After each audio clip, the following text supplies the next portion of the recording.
বাঙালির পছন্দের এবং প্রিয় রেসিপি বিউলির ডাল আলু পোস্ত। বিউলির ডাল আলু পোস্ত খেতে ভালোবাসে না এমন মানুষ কিন্তু খুব কম দেখা যায়। নমস্কার বন্ধুরা, আমি ঝুমাস ক্রিয়েশন 2.0-তে আপনাদের সবাইকে স্বাগত জানিয়ে আমার আজকের রেসিপি শুরু করছি। আমার আজকের রেসিপি বিউলির ডাল ঝিঙে আলু পোস্ত। আমরা বাঙালিরা বিউলির ডাল ঝিঙে আলু পোস্ত বা আলু পোস্ত খেতে ভালোবাসি না, এরকম কিন্তু খুব কম মানুষ দেখা যায়। তাহলে চলুন কথা না বাড়িয়ে শুরু করা যাক আমাদের সবার পছন্দের রেসিপি বিউলির ডাল ঝিঙে আলু পোস্ত। প্রথমে আমি বিউলির ডালটা করে নেব। তার জন্য আমি এখানে 150 গ্রাম মতো বিউলির ডাল নিয়েছি। ডালটাকে খুব ভালো করে ধুয়ে নিয়েছি। এরপর এতে 2 কাপ মতো জল দিলাম আর 1 চামচ নুন দিলাম। এরপর প্রেসার কুকারের ঢাকাটা বন্ধ করে আমি ইন্ডাকশানে বসিয়ে দেব। 3টে হুইসেল পড়লে আমি এটা নামিয়ে নেব। ততক্ষণে আমরা বিউলির ডালে যে মশলাটা দেব সেটা করে নিই। এখানে 1 ইঞ্চি সাইজের আদা নিয়েছি আর 1.5 চামচ মৌরি নিয়েছি। এই দুটোকে খুব ভালো করে পেস্ট করে নিলাম। দেখুন প্রেসার কুকারে 2টো হুইসেল পড়ে গেছে, আর একটা হুইসেল পড়লে ইন্ডাকশানটা অফ করে দেব।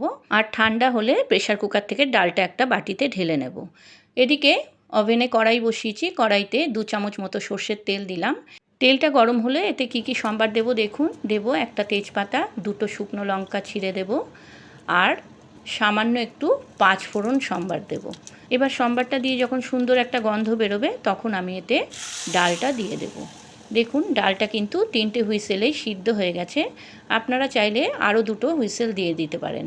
1/2 চামচ হলুদ দিলাম। আপনারা চাইলে হলুদটা একটু বেশি দিতে পারেন, তবে বিউলির ডালে হলুদ সামান্যই দেবেন। খুব বেশি হলুদ হলে বিউলির ডাল খেতে ভালো লাগে না। টেস্টের ব্যালেন্সের জন্য দিলাম 1 চামচ চিনি। আপনারা চিনিটাকে স্কিপ করতে পারেন, তবে চিনিটা দিলে কিন্তু বিউলির ডালের টেস্টটা আরও সুন্দর হয়। এরপর আদা মৌরি বাটাটা এর মধ্যে দিয়ে দিলাম। আদা মৌরি বাটা দিয়ে খুব বেশি কিন্তু ফোটাবেন না, 1 ফুট দিয়েই গ্যাসটা অফ করে দেবেন। বেশি ফোটালে আদা মৌরির যে সুন্দর একটা গন্ধ সেটা নষ্ট হয়ে যায়। দেখুন আমার কিন্তু বিউলির ডাল রেডি হয়ে গেছে। এবার গ্যাসটা অফ করে আমি একটা বোলে ঢেলে নেব। চলুন এবারে ঝিঙে আলু পোস্তটা শুরু করা যাক। ঝিঙে আলু পোস্তর জন্য আমি আলুটা এইভাবে কেটেছি আর নিয়েছি একটা মিডিয়াম সাইজের পেঁয়াজ কুচিয়ে, আর ঝিঙেগুলো ঠিক এইভাবে কেটে নিয়েছি। এরপর ওভেনে কড়াই বসিয়ে 3-4 চামচ মতো সর্ষের তেল দিলাম। তেলটা গরম হলে আমি এখানে পেঁয়াজ আর আলুটা দিয়ে দিলাম। আপনারা চাইলে পেঁয়াজটাকে স্কিপ করতে পারেন, তবে আমার একটু পোস্তয় পেঁয়াজ ভালো লাগে তাই জন্য আমি দিয়েছি। 1/2 চামচ মতো নুন দিয়ে খুব ভালো করে নেড়ে নিতে হবে। তারপর কড়াইটা ঢেকে দেব মিনিট 5-এর জন্য, গ্যাসের ফ্লেম মিডিয়াম করে। 5 মিনিট পর ঢাকাটা খুলে দেখলাম আলু পেঁয়াজটা ভাজা হয়ে গেছে। আর কিছুক্ষণ এটাকে ভেজে নেব। তবে হ্যাঁ, নিরামিষের দিনে হলে কিন্তু আমি পেঁয়াজটা দিই না। নিরামিষ না বলেই আমি এটা পেঁয়াজ দিয়ে করলাম।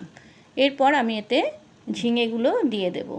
ঝিঙে দিয়ে অনেকটাই জল বেরোবে, এতে কিন্তু জল দেওয়ার কোনো প্রয়োজন নেই।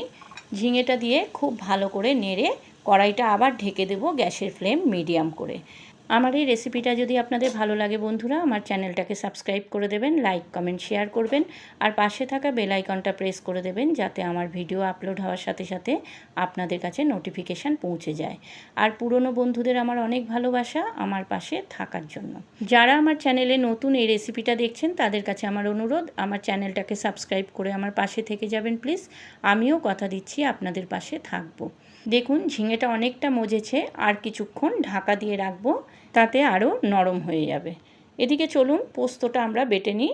এখানে 50 গ্রাম জেকে পোস্ত পুরোটাই আমি দিয়ে দিলাম, আর দিলাম 6টা শুকনো লঙ্কা। আপনারা চাইলে কাঁচা লঙ্কাও দিতে পারেন। এই শুকনো লঙ্কা আর পোস্তটা খুব ভালো করে পেস্ট করে নেব। এদিকে কড়াইয়ের ঢাকা খুলে দেখলাম ঝিঙেগুলো একদম মজে গেছে, ঝিঙে থেকে অনেকটাই জল বেরিয়েছে। এরপর আমি এতে পোস্ত আর শুকনো লঙ্কা বাটাটা দিয়ে দেব। আপনারা চাইলে পোস্তর সঙ্গে কাঁচা লঙ্কা বেটে নিতে পারেন, তবে শুকনো লঙ্কার একটা আলাদা ফ্লেভার হয়, খেতেও খুব ভালো লাগে। দেখুন পোস্তটা দিয়ে দিলাম। এবার ভালো করে পোস্তটা ঝিঙে আলুর সঙ্গে মিশিয়ে নেব। আর কড়াইটা কিন্তু ঢাকবো না, এবার কড়াইটা খুলে রেখে দেব। বেশি ঢাকলে কিন্তু জলটা শুকাবে না। দিলাম 1 চামচ মতো নুন, যেহেতু 1/2 চামচ নুন আগে দিয়েছি, আর 1 চামচ নুন দিলাম, আর দিলাম 1 চামচ চিনি। যে কোনো ঝিঙে বলুন কুমড়ো বলুন এইগুলোর সঙ্গে কিন্তু একটু চিনি দিলে খেতে ভালো লাগে। আপনারা চাইলে চিনিটা নাও দিতে পারেন, তবে চিনিটা দিলে খেতে ভালো লাগবে। দিলাম 4টে কাঁচা লঙ্কা গোটা ফেলে দিলাম, আর 2 চামচ মতো কাঁচা সর্ষের তেল দিয়ে দিলাম। এতে পোস্তর টেস্টটা কিন্তু খুব ভালো লাগে।